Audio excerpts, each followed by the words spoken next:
السلام عليكم ورحمة الله وبركاته. نحمده ونستعينه ونستغفره ونؤمن به ونتوكل عليه ونعوذ بالله من شرور أنفسنا ومن سيئات أعمالنا. من يهده الله فلا مضل له ومن يضلله فلا هادي له، وأشهد أن لا إله إلا الله وحده لا شريك له، وأشهد أن سيدنا ومولانا محمدا عبده ورسوله أرسله بالحق بشيرا ونذيرا وداعيا إلى الله بإذنه وسراجا منيرا. أما بعد، فقد قال الله تعالى في القرآن المجيد والفرقان الحميد: أعوذ بالله من الشيطان الرجيم، بسم الله الرحمن الرحيم. لتبلون في أموالكم وأنفسكم ولتسمعن من الذين أوتوا الكتاب من قبلكم ومن الذين أشركوا أذى كثيرا وإن تصبروا وتتقوا فإن ذلك من عزم الأمور.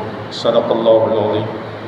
قال نبينا عليه الصلاة والسلام: إن أحسن الحديث كتاب الله وخير الهدي هدي محمد صلى الله عليه وسلم وشر الأمور محدثاتها وكل محدثة بدعة وكل بدعة ضلالة وكل ضلالة في النار، كما قال عليه الصلاة والسلام.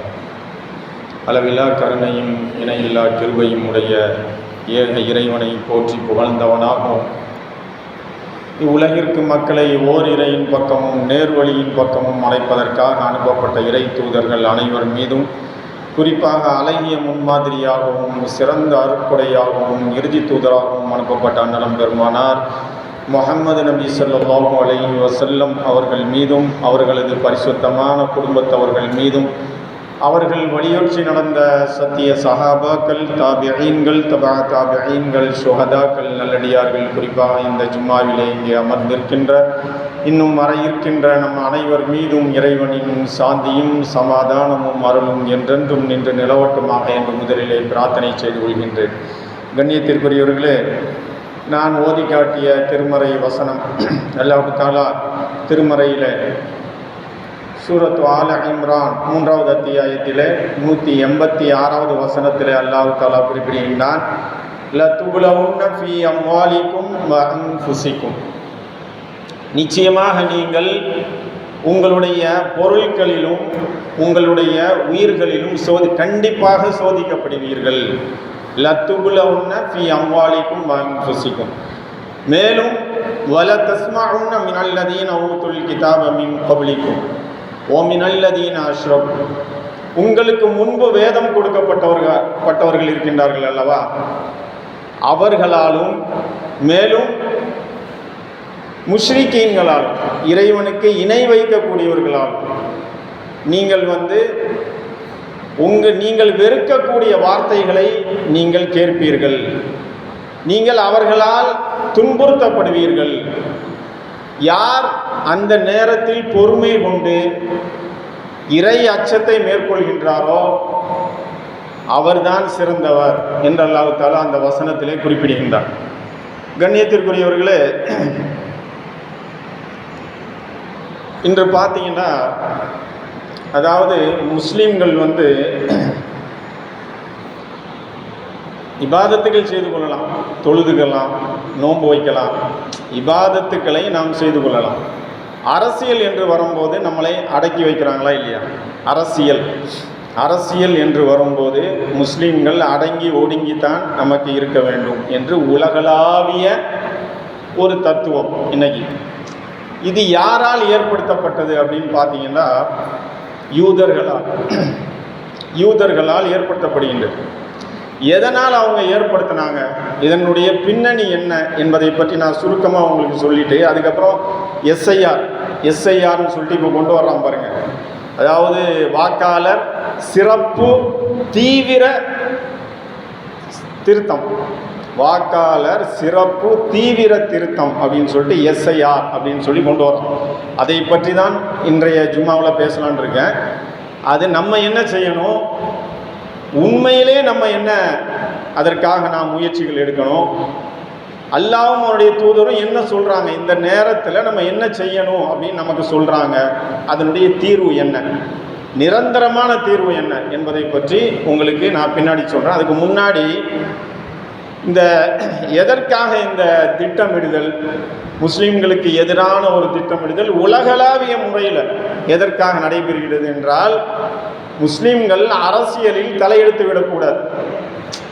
இது திட்டம் போட்டு அவர்களால் ஏற்படுத்தப்பட்டது. அது அதாவது நூற்றாண்டுகளாக, பல தசாப்தங்களாக, பல நூற்றாண்டுகளாக திட்டம் போடப்பட்டு முஸ்லீம்களுக்கென்று ஒரு தலைமை இருந்துவிடக்கூடாது. அரசியல் லெவலில் இருந்துட்டா அவங்க தான் கை ஓங்கிடுவாங்க, முஸ்லீம்கள் தான் கை ஓங்கிடுவாங்க அப்படிங்கிற திட்டத்தின் அடிப்படையில் யூதர்கள் என்ன பண்ணுறாங்கன்னு சொன்னால், ஏன் அதை அப்படி பண்ணுறாங்க அப்படின்னு சொன்னால், யூதர்கள் தங்களை என்ன நினைத்து கொண்டாங்கன்னா, அல்லாஹ் தஆலா திருமறையில் ஒரு வசனத்தில் குறிப்பிடுறாங்க.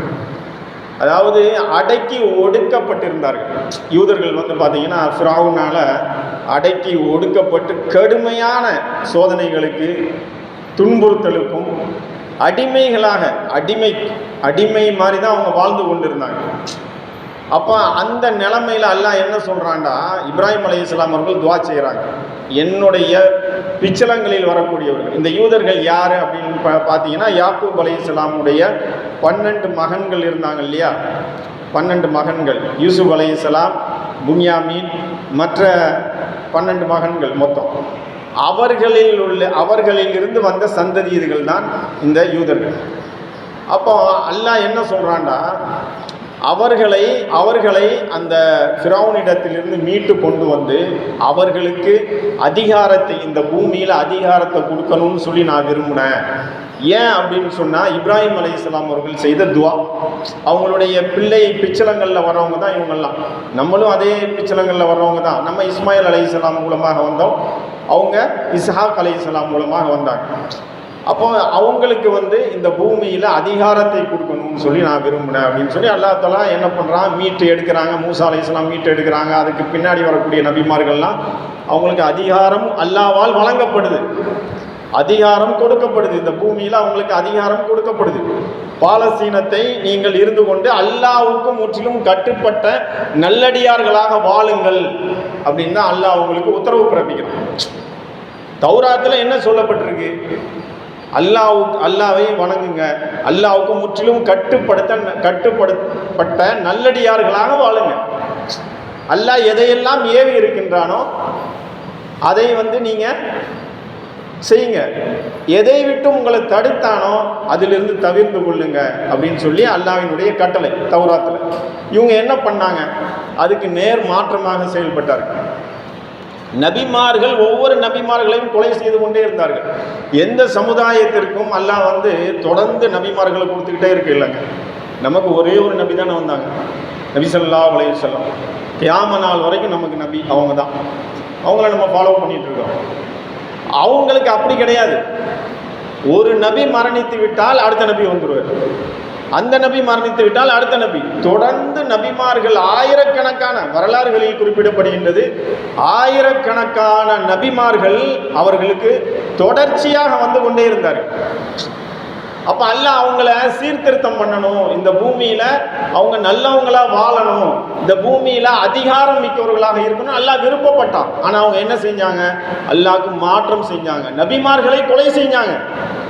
ஈசா அலைஹிஸ்ஸலாத்தை என்ன பண்ணாங்க, ஈசா அலைஹிஸ்ஸலாம் வானத்திற்கு உயர்த்தப்பட்டாங்க, சிலுவையில் அறைவதற்காக இன்னொருத்தரை பிடிச்சி கொண்டு போய் அரைஞ்சாங்களா இல்லையா?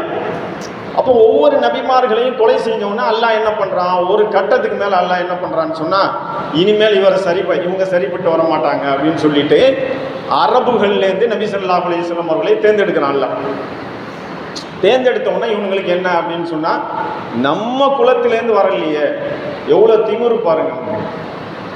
அதாவது நபிமார்களை, அல்லாஹ்வால் அனுப்பி வைக்கப்பட்ட நபிமார்களை கொலை செய்தார்கள் என்பதற்காக, சரி அதாவது 1-2 நபிமார்களை கொலை செய்தால் பரவாயில்ல, ஆயிரக்கணக்கான நபிமார்களை கொலை செய்தார்கள். அல்லாஹ் தஆலா திருமறையில் குறிப்பிட்டு காட்டுகின்றான்.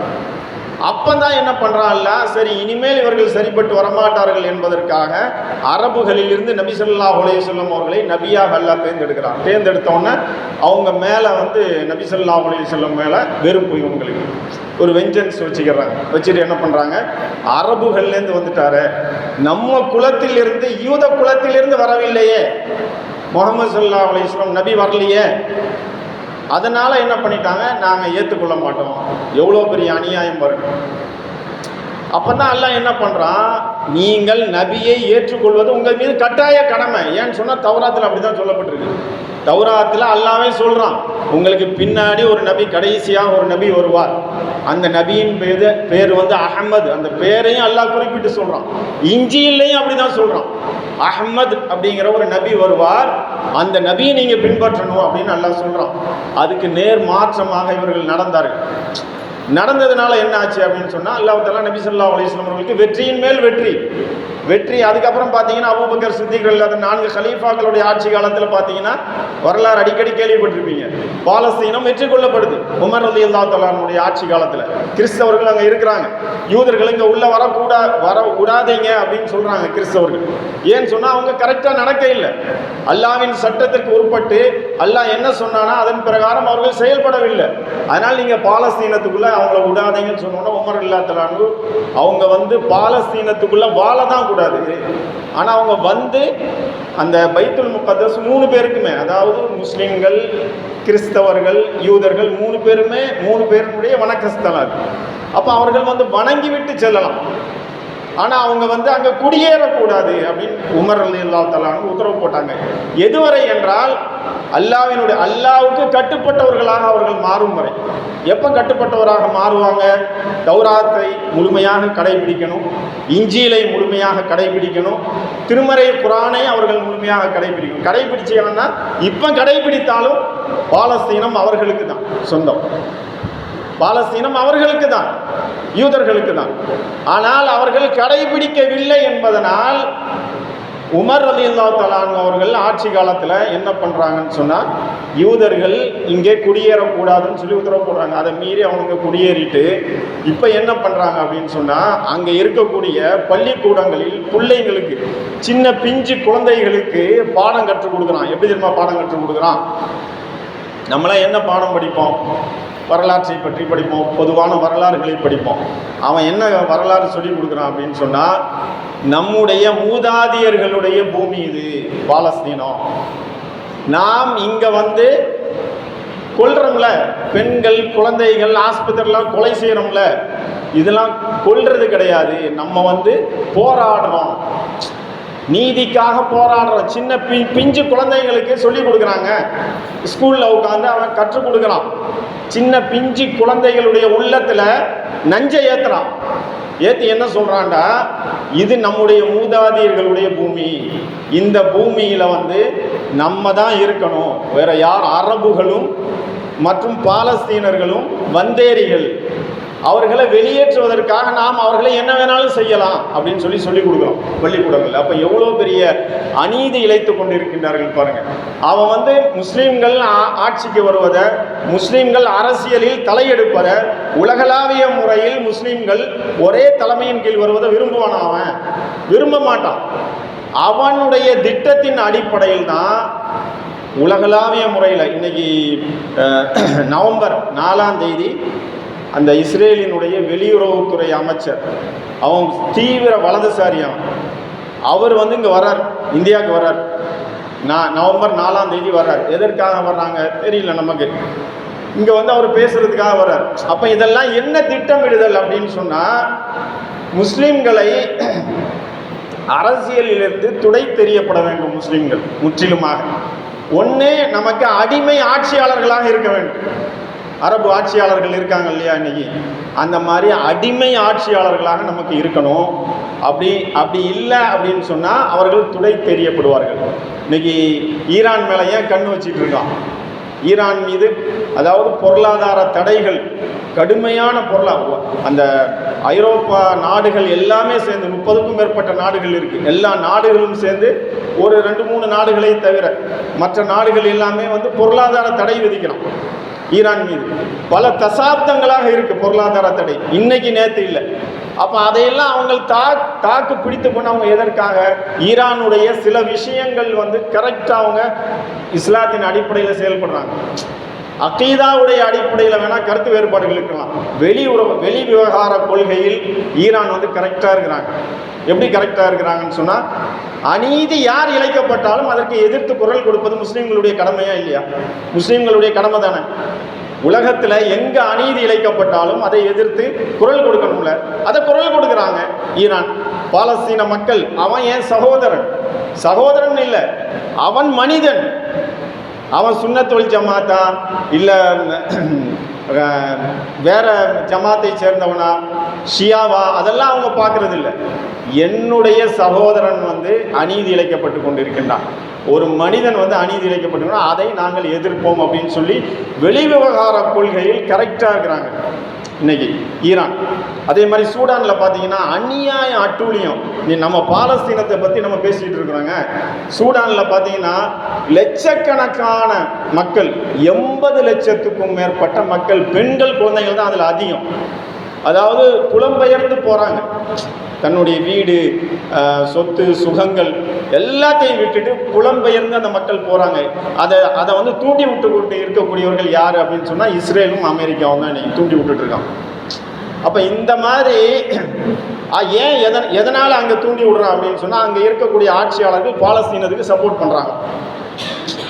இப்போ எப்படி பாருங்க, இந்த மாதிரி அநீதி அட்டூழியம் அநியாயம் இழைத்து கொண்டிருக்கக்கூடிய அவன் முஸ்லீம்கள் வந்து அரசியலில் தலையெடுத்து விட வேண்டும் என்று விரும்புவானா? நிச்சயமாக விரும்ப மாட்டான். அந்த அடிப்படையில் தான் பார்த்தீங்கன்னா இன்னைக்கு கொஞ்சம் கொஞ்சமாக, அதாவது முதல்ல சிஏஏ என்ஆர்சி அப்படின்னு கொண்டு வந்தாங்க.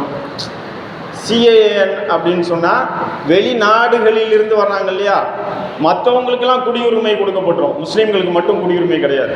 குறிப்பாக இப்போ பங்களாதேஷ்லேருந்து வர்றாங்கன்னு வைங்க, இந்துக்கள் வந்தால் அவங்களுக்கு குடியுரிமை, கிறிஸ்தவர்கள் வந்தால் அவர்களுக்கு குடியுரிமை, பார்சிகள் வந்தால் அவர்களுக்கு குடியுரிமை, ஆனால் முஸ்லீம்களுக்கு மட்டும் குடியுரிமை கிடையாது. அதான் சிஏஏ. என்ஆர்சி அப்படின்னு சொன்னால் இங்கே வந்து, அதாவது இந்த இந்தியாவிலே வந்து பிறந்து வாழ்ந்து முஸ்லீம்களாக இருக்கக்கூடியவர்களுக்கு மட்டும்தான் இந்த நாட்டில் வந்து குடியுரிமை. ஒரு 10 வருஷத்துக்கு முன்னாடி, 20 வருஷத்துக்கு முன்னாடி, ஒரு 30 வருஷத்துக்கு முன்னாடி வர்றாங்கன்னு வைங்க, அவங்களுக்கெல்லாம் குடியுரிமை கிடையாது அப்படின்னு சொல்கிறான். அப்போ எவ்வளோ பெரிய இது, ஏன் இந்த திட்டமிடுதல் போடுறான் அப்படின்னு சொன்னால், இந்த எஸ்ஐஆர்ங்கிறது என்னது அப்படின்னு பார்த்தீங்கன்னா, வருஷம் நடக்கும் இது.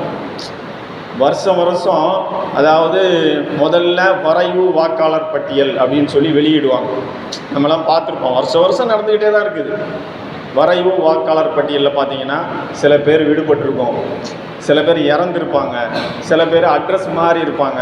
இதெல்லாம் வந்து சரி பண்ணிவிட்டு கடைசியாக வந்து இறுதி வாக்காளர் பட்டியல்னு ஒன்று வெளியிடுவோம். இதுதான் நடைமுறை. இது வருஷம் நடக்கிறதுங்க. இதுக்கு யாராவது எதிர்ப்பு தெரிவித்தாங்களா?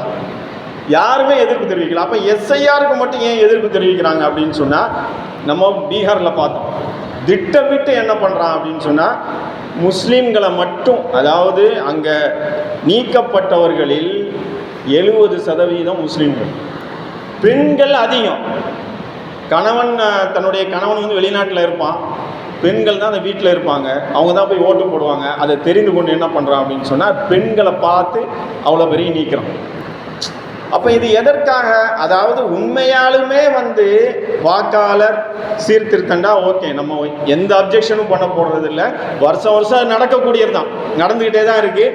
நம்ம யாருமே எந்த எதிர்ப்பும் நம்ம தெரிவிக்க போகிறது இல்லை. இத்தனை வருஷமாக நடந்துகிட்டு தானே இருக்குது. யாராவது எதிர்ப்பு தெரிவித்தோமா? இப்போ மட்டும் ஏன் எதிர்ப்பு தெரிவிக்கிறோன்னு சொன்னால், திட்டமிட்டு முஸ்லீம்களுடைய அந்த வாக்குரிமையை பறிக்க வேண்டும். இது ஏற்கனவே வந்து மும்பையை சேர்ந்த ஒரு அமைச்சரே, அந்த கட்சியினுடைய அமைச்சரே பேசுகிறான். என்னன்னு சொன்னால், முஸ்லீம்களுடைய எப்போ பேசுனான்? அவன் ஒரு 2 வருஷத்துக்கு முன்னாடி பேசுகிறான், முஸ்லீம்களுடைய வாக்குரிமையை பறிக்க வேண்டும் அப்படின்னு சொல்லி பேசுகிறான். இந்த மாதிரி நான் ஒரு உதாரணத்துக்கு தான் சொல்கிறேன். உத்தரப்பிரதேசத்தை சேர்ந்த நிறைய அமைச்சர்கள் இதெல்லாம் பேசுகிறாங்க. இப்போ பேசி அவங்க திட்டமே என்ன அப்படின்னு சொன்னால், முஸ்லீம்கள் ஓட்டு போடக்கூடாது, முஸ்லீம்களுக்கு வாக்குரிமையே இருக்கக்கூடாது, முஸ்லீம்கள் ஓட்டு போடக்கூடிய அந்த தகுதியை அவர்கள் இழந்து விட வேண்டும்.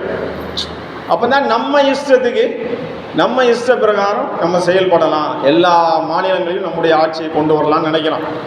தாராளமாக அவன் வரட்டும், ஆனால் ஒன்று மட்டும் அவன் தாராளமாக வந்து அவனுடைய ஆட்சி எப்படிப்பட்டதுங்கிறத அவன் காமிக்கும் போது தான் தெரியும் எவ்வளோ அநியாயம் அட்டூழியம் புரியக்கூடியவர்கள் இவர்கள்ட்டு மக்களுக்கு தெரியும்.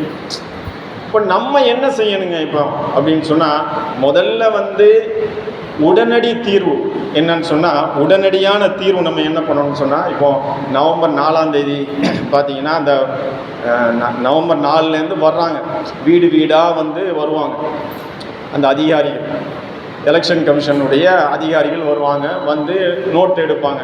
நீங்கள் இங்கே தான் இருக்கிறீங்களா என்ன ஏதுன்னு கேட்பாங்க. நீங்கள் சொல்லிட்டீங்கன்னா அதை எழுதிட்டு போயிடுவாங்க. அதுக்கப்புறம் டிசம்பரில் வந்து ஒரு வரைவு வாக்காளர் பட்டியல்னு ஒன்று வரும். அதில் யாருடைய பேர் விடுபட்டிருக்கு, யாருடைய பேர் தேவையில்லாமல் நம்ம வீட்டிலே கூட நிறைய பேர் சேர்த்துருவாங்க. நம்ம வீட்டில் சேர்க்கலைன்னா கூட பக்கத்து வீட்டில் யாராவது இருந்தால் அவங்கள இருக்கிற மாதிரி ஒரு 100 பேர் இருக்கிற மாதிரி அப்படி தான் பீகார்லேயும் சேர்த்தாங்க. அதெல்லாம் நம்ம செக் பண்ணணும். கடைசியாக என்ன பண்ணுவோம் அப்படின்னு சொன்னால், பிப்ரவரியில் வந்து இறுதி வாக்காளர் பட்டியல் வெளியிடப்படும். அது வெளியிடப்படும் போது தான் நமக்கு தெரியும் என்ன யார் பேரை சேர்த்துருக்கான், யார் பேரை நீக்கியிருக்கான், எத்தனை பேரை இதுக்குள்ளே சேர்த்துருக்கான் அப்படிங்கிறது அப்போ தான் தெரியும். அப்போ நம்ம அதிகாரிகள் வரும்போது நம்ம அதுக்கு ஒத்துழைப்பு கொடுத்து நம்ம கரெக்டாக, இப்போ இங்கே தமிழ்நாட்டில் என்ன பண்ணிட்டான் அப்படின்னு சொன்னால், பீகார் மாதிரி இல்லாமல் ஆதார் கார்டை வந்து ஏற்றுக்கொள்ளலாம் அப்படின்னு சொல்லிட்டான். ஏன்னு சொன்னால், இங்கே வந்து வேறு மாநிலத்தவர்கள் இருக்கிறாங்க, அவங்களுக்கு இங்கே ஓட்டுரிமையை கொடுத்துடணும். அவனுடைய திட்டம் பாருங்கள், அவனுடைய திட்டம் என்னன்னு சொன்னால், பீகாரில் வந்து ஆதார் கார்டு ஏற்றுக்கொள்ளப்பட மாட்டாங்க. அப்புறம் சுப்ரீம் கோர்ட் வந்து ஆர்டர் போட்டுது. இங்கே வந்து சுமூகமாக என்ன பண்ணிட்டான், ஆதார் கார்டு இருந்தாலும் நாங்கள் வந்து உங்களுக்கு ஓட்டுரிமையை கொடுக்குறோன்னு சொல்லிட்டாங்க. ஏன் அப்படி சொல்கிறான் அப்படின்னு சொன்னால், இப்போ வெளி மாநிலத்தவர்கள் இங்கே நிறைய பேர் இருக்காங்க, அவங்களுக்கு இங்கே ஓட்டுரிமையை கொடுத்துடணும். வட மாநிலத்தவர்கள் இருக்காங்க இல்லையா, புலம்பெயர் தொழிலாளர்கள், அவங்களுக்கு இங்கே ஓட்டுரிமையை கொடுத்துட்டா இங்கே யாருக்கு ஓட்டு போடுவாங்க? அவங்க நமக்கு தெரிஞ்சதான், பெரும்பான்மையானவர்கள் யாருக்கு ஓட்டு போடுவாங்க? அப்போ இந்த அடிப்படையில் அவன் செயல்பட்டு கொண்டிருக்கான். ஆனால் அல்லாஹ் என்ன சொல்கிறான், அவர்கள் வந்து சூழ்ச்சி செய்கின்றார்கள், அல்லாஹ்வும் சூழ்ச்சி செய்கின்றான். ஓ மக்கரு ஓ மக்கரல்லா வல்லாஹு கைருல் மாக்கிரீன். சூழ்ச்சி செய்வதில் அல்லாஹ் தான் சிறந்தவன். இப்போ கண்ணியத்திற்குரியவர்களே, இது வந்து ஒரு உடனடி தீர்வு. நம்ம உடனடி தீர்வு என்னன்னு சொன்னால், அந்த அதிகாரிகள் வரும்போது நம்ம அவங்களுக்கு ஒத்துழைப்பு கொடுக்கணும். நவம்பர் 4ஆம் தேதி வர்றாங்க இல்லையா, வீடு வீடாக வர்றாங்க இல்லையா, அவங்களுக்கு ஒத்துழைப்பு கொடுக்கணும். அதே மாதிரி அந்த வரைவு வாக்காளர் பட்டியல் வரும் பாருங்கள், அதில் நம்ம பேர் இருக்கா, நம்ம குடும்பத்தினுடைய நபர்கள் பெயர் இருக்கா அப்படிங்கிறத நம்ம சரி பார்த்து கொள்ள வேண்டும். இறுதி வாக்காளர் பட்டியல் வரும்போது தான் நமக்கு தெரியும். அதுக்கப்புறம் நம்ம பேர் இல்லைன்னு சொன்னால், அதுக்கப்புறம் அந்த அரசியல் கட்சியினுடைய அந்த முகவர்கள் போய் என்ன பண்ணுவாங்க, கம்ப்ளைண்ட் பண்ணுவாங்க. அதுக்கப்புறம் கோர்ட்டு கேஸுன்னு போக வேண்டியது இருக்கும். இது வந்து ஒரு உடனடி தீர்வு, தற்காலிக தீர்வு. நிரந்தரமான தீர்வு இதுவா அப்படின்னு சொன்னால், நிரந்தரமான தீர்வு இது இல்லைங்க. நிரந்தரமான தீர்வு அல்லாஹ்வும் அவருடைய தூதரும் என்ன சொல்கிறாங்க, அல்லாஹ் என்ன சொல்கிறான், ஆட்சி அதிகாரம் என்பது யாருக்கு உரியது? இந்த உலகை ஆளக்கூடிய ஆட்சி அதிகாரம் என்பது அல்லாஹ்வுக்கு மட்டும். அல்லாஹ் குர்ஆனில் நிறைய வசனங்களில், சூறாக்கள் ஆரம்பிக்கக்கூடிய அந்த வசனங்கள்லேயே அல்லாஹ் சொல்கிறோம், ஆட்சி அதிகாரம் அல்லாஹ்வுக்கு மட்டுமே உரியது. அப்போ நம்ம என்ன பண்ணுறோம்? நம்ம அப்படி தான் இருக்கிறோமா? ஒவ்வொரு கட்சிகளுக்கும் பின்னாடி இதெல்லாம் தற்காலிகமானது தாங்க. இது வந்து நமக்கு நிரந்தர தீர்வை தருவதல்ல. ஒவ்வொரு கட்சிக்கு பின்னாடி போகிறது, அதாவது ஒரு கட்சின்னு சொன்னால் அந்த நேரத்தில் எலெக்ஷன் டைமில் நிர்பந்தத்தின் அடிப்படையில் எடுக்கக்கூடிய முடிவுகள் தான் இது. ஒரு எதிரியை நம்ம வீழ்த்த போகிறோம், வீழ்த்தணும்னு சொன்னால் ஒன்றுபட்டு நம்ம ஒரு கட்சிக்கு ஓட்டளித்தால் அது ஜெயித்து விடும் அப்படிங்கிற அடிப்படையில் நம்ம செயல்படுறோம். ஆனால் இது வந்து அந்த நேரத்தில் எலெக்ஷன் டைமில் எடுக்கக்கூடிய முடிவு தானே தவிர நிரந்தரமான தீர்வு அதுவல்ல. ஜமாத்துகள் ஒன்றிணைக்கப்பட வேண்டும். இந்தியாவில் குறிப்பாக இப்போ தமிழ்நாட்டில் தான் நம்ம விழிப்புணர்வோடு இருக்கிறோம். தமிழ்நாட்டில் இருக்கக்கூடிய முன்னாடி இறந்து போன நிறைய பெரும் தலைவர்கள்லாம், இஸ்லாமிய தலைவர்கள் தான் இதை தான் பேசியிருக்கிறாங்க. ஜமாத்துகள் ஒன்றிணைக்கப்பட வேண்டும். அனைத்து ஜமாத்துகளும் ஒன்றிணைக்கப்பட்டு, இந்த தனித்தனியாக ஒரு கட்சி, அந்த கட்சி வந்து போயிட்டு ஒரு எம்எல்ஏ சீட்டு 2 எம்எல்ஏ சீட்டு வாங்கிட்டு அவங்க வந்து கரைஞ்சி போகிறது, அந்த கட்சியிலேயே கரைஞ்சி போகிறது, இப்படிலாம் இல்லாமல் நிரந்தரமான தீர்வு என்னவென்றால், இஸ்லாம் சொல்லக்கூடிய அரசியல் முறை, அல்லாஹ் என்ன சொல்கிறான்? இஸ்லாம் சொல்லக்கூடிய அரசியல் முறையில் நபி ஸல்லல்லாஹு அலைஹி வஸல்லம் அவர்கள் என்ன குறிப்பிட்டாங்க, அல்லாஹ் என்ன சொல்கிறான் அப்படின்னு சொன்னால், அந்த ஆட்சி முறைங்கிறது நீதி மிக்கதாக இருக்கும். அந்த ஆட்சியாளர் எப்படி இருப்பார்? ரொம்ப எளிமையானவராக இருப்பார். ஊழலுங்கிற பேரே இல்லைங்க, ரொம்ப எளிமையானவராக இருப்பார். எளிமைக்கு உதாரணமாக திகழ்வார் இஸ்லாமிய ஆட்சியாளர் உமர். அதே மாதிரி அந்த அதிகாரத்துக்கு ஆசைப்பட மாட்டார். அபூபக்கர் சித்திக் ரலியல்லாஹு தஆலா அன்ஹு உடம்பு சரியில்லாமல் படுத்திருக்கிறாங்க, மரண படுக்கையில் இருக்கிறாங்க. அப்போ என்ன பண்ணுறாங்க அப்படின்னு சொன்னால், உமர் ரலியல்லாஹு தஆலா அன்ஹுவிட்ட கேட்காமே என்ன பண்ணுறாங்க, உமர் ரலியல்லாஹு தஆலா அன்ஹுவை அடுத்த கலீஃபாவாக நியமிக்கிறதுக்காக அந்த பெரும் சஹாபாக்களெல்லாம் கூப்பிட்டு ஆலோசனை பண்ணுறாங்க. ஆலோசனை பண்ணோன்னே ஆலோசனை பண்ணும்போதும் உமர் ரலியல்லாஹு தஆலா அன்ஹு சொல்ல இல்லை. ஆலோசனை பண்ண பிறகு எல்லாரும் சேர்ந்து என்ன சொல்கிறாங்க, உமர் ரலியல்லாஹு தஆலா அன்ஹுவை நம்ம அடுத்த கலீஃபாவா, இரண்டாவது கலீஃபாவை தேர்ந்தெடுத்துடலான்னு சொல்கிறாங்க. கடைசியாக உமர் ரலியல்லாஹு தஆலா அன்ஹு கூப்பிட்டு அபூபக்கர் சித்திக் சொல்கிறாங்க, சந்தோஷம் தானே பட்டிருக்கணும், எவ்வளோ பெரிய கலீஃபாண்டா என்னங்க, இப்போ இருக்கக்கூடிய ஆட்சியாளர்கள் மாதிரியா? கிழக்குக்கும் மேற்குக்கும் ஆட்சி விரிவடைந்திருந்தது, செல்வம் வந்து குமிந்து கிடந்தது, மஸ்ஜிது நபவியில் தங்கமும் வெள்ளியும் குமிஞ்சு கிடந்தது அப்போ அந்த ஆட்சி அதிகாரத்திற்கு, அந்த தலைமை பதவிக்கு ஆசைப்பட்டிருக்கணுமா இல்லையா? அவங்க ஆசைப்பட்டாங்களா? யாரை கேட்டுட்டு என்ன நியமிச்சிங்கன்னு கேட்டாங்க உமர் ரலியல்லாஹு தஆலா. இப்படி தான் இஸ்லாமிய ஆட்சி, இஸ்லாம் சொல்லித்தரக்கூடிய ஆட்சி முறைங்கிறது இதுதாங்க. யாரை கேட்டுட்டு நீங்கள் என்னை கலீஃபாவை நியமிச்சிங்கன்னு சண்டை போட்டாங்க அபூபக்கர் சித்திக் ரலியல்லாஹு தஆலா. அப்புறம் உமர் ரலியல்லாஹு தஆலா சமாதானப்படுத்தி பெரும் சஹாபாக்கெல்லாம் சமாதானப்படுத்தினாங்க. அப்போ இப்படி தான், ஊழல்ங்கிற பேச்சே இருக்காது. அந்த ஆட்சி தலைவர் அவ்வளோ எளிமை மிக்கவராக திகழ்வார். நிறைய உதாரணங்கள் இருக்குது, சொல்லிகிட்டே இருக்கலாம், டைம் இல்லை. அடுத்து எல்லா நபி ஸல்லல்லாஹு அலைஹி வஸல்லம் அவர்கள் என்ன குறிப்பிட்டாங்க அப்படின்னு சொன்னால், குடிமக்களிடத்திலே பாராபட்சமின்றி நடந்து கொள்வார்கள். அந்த இஸ்லாம் இதெல்லாம் நம்ம சொல்லணுங்க.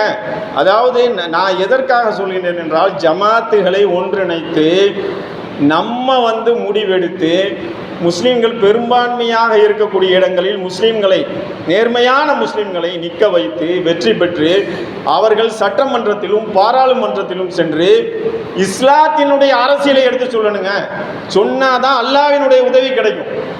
நம்ம ஒவ்வொரு கட்சிக்கும் பின்னாடி இது தற்காலிக தீர்வு தான், ஒவ்வொரு கட்சிக்கும் பின்னாடி போகிறதுங்கிறது. இது நிரந்தர தீர்வாக நாம் நினைத்து கொண்டிருக்கின்றோம். இது அல்லாஹ் குர்ஆனிலே சொல்லி காட்டுறான், ஆரம்பத்தில் ஓதி காண்பித்தா வசனத்தில். அதே மாதிரி அல்லாஹ் தஆலா 6வது அத்தியாயம் 56வது வசனம், 5வது அத்தியாயம் 56வது வசனத்தில் அல்லாஹ் குறிப்பிடுகின்றான், உலாயிக ஹிஸ்புல்லாஹ் அலா இன்ன ஹிஸ்பல்லாஹி ஹுமுல் முஃப்லிஹூன்.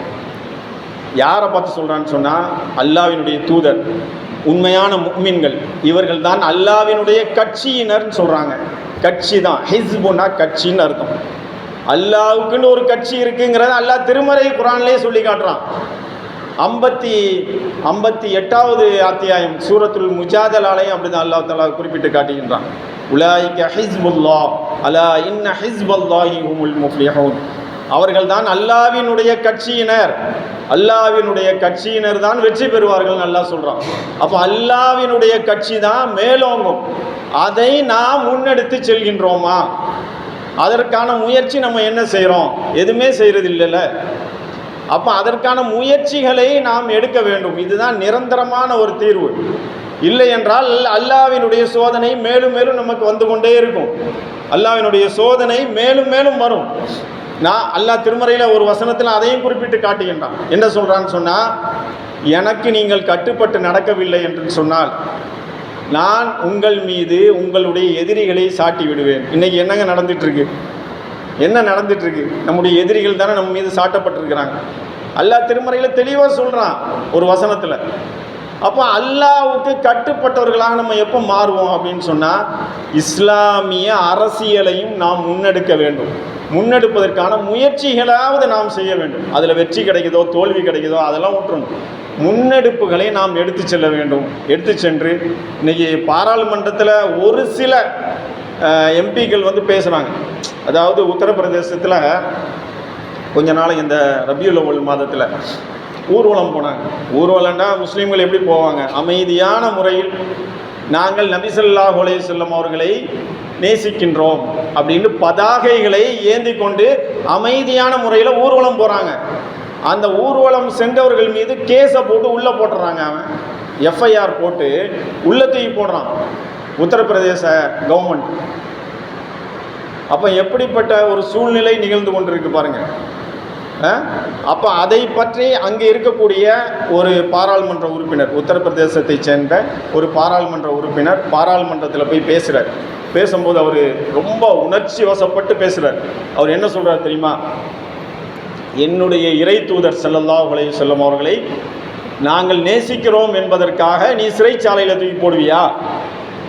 நான் 1000 முறை, ஒரு முறை அல்ல, 2 முறை அல்ல, 100 முறை அல்ல, 1000 முறை நான் நேசிப்பேன் எங்களுடைய இறை தூதர் ஸல்லல்லாஹு அலைஹி வஸல்லம் அவர்களை. அவர்களுக்கு 100 பேர்கள் இருக்கின்றன. முஹம்மது, அஹ்மது, அப்படி அவர் அடிக்கிட்டே போறார். அந்த 100 பேரையும் வந்து பாராளுமன்றத்தில் முழக்கமிட்டு கூறுகின்றார். அந்த நம்முடைய எதிரிகள்லாம் உட்கார்ந்து அப்படியே பார்த்துட்டே இருக்கிறானுங்க. அப்போ இப்படி தாங்க ஒரு சிலர் வந்து பாராளுமன்றத்தில் இஸ்லாமிய அரசியலை கொஞ்சம் முன்னெடுத்து செல்கிறாங்க. ஆனால் பெரும்பான்மையானோர் எப்படி இருக்கிறாங்க அப்படின்னு பார்த்தீங்கன்னா, வேறு அரசியலுக்குள் நுழைந்து அவங்களே அப்படி கரைஞ்சு போயிருக்கிறாங்க. நம்ம அப்படி இருக்கக்கூடாது. நம்முடைய தனித்தன்மை, நமக்கென்று ஒரு அரசியல் இருக்குது. அந்த தனித்தன்மையை நாம் வெளிப்படுத்தக்கூடியவர்களாக அல்லாஹ் தஆலா நம் அனைவரையும் ஆக்கி அருள வேண்டும். பாலஸ்தீன மக்களுக்கு அல்லாஹ் தஆலா அதிவிரைவிலே வெற்றியை கொடுக்க வேண்டும். நம்மிலே யாரெல்லாம் நோய்வாய்ப்பட்டுள்ளார்களோ நோய்களை அல்லாஹ் தஆலா குணப்படுத்துவானாக. வாஹிரு தஅவானா அல்ஹம்துலில்லாஹி ரப்பில் ஆலமீன். அஸ்ஸலாமு அலைக்கும் வரஹ்மத்துல்லாஹி வபரகாத்துஹு.